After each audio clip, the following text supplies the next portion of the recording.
Най-кривата, най-кофти зодията, близнаци, нали така?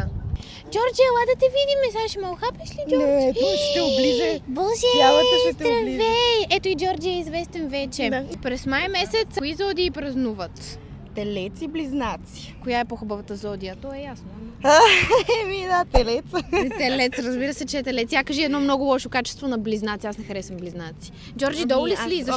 Джорджи се преби. Аз не ги категоризирам така, като лоши и добри. Всяка една зодия си има добри и лоши качества. Лошо, то по-скоро си е за тях, не за другите. И то е тяхната вятърничост, че са малко над нещата.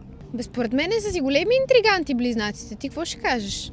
Много зависи от цялостната натална карта. Оле боже, тук влезнахме в дълбокото. Проверяваш ли на мъжете наталните им карти? Питаш ли кога са родени? Не ги питам, ако дойде само, добре е дошло.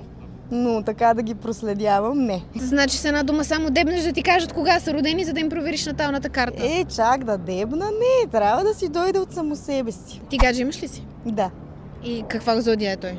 дева. А ти коя зодия си? Риби.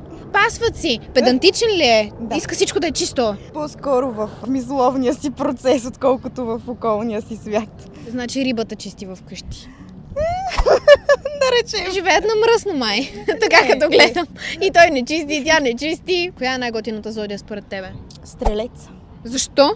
Много ги харесвам. Какво па им харесваш на тях? Много философски теми може да си разсъждаваме. Много обичат да пътуват. Аз също много обичам да пътувам.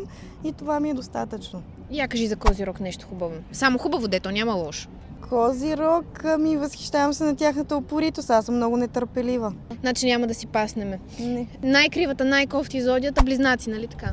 За мен не. За мен е Везни. Везни? Имало е бивш Везни според мен. Не? Не. А тогава? Що не я харесваш? Лоши приятелки Везни съм имала. Чудесен ден ти пожелаваме!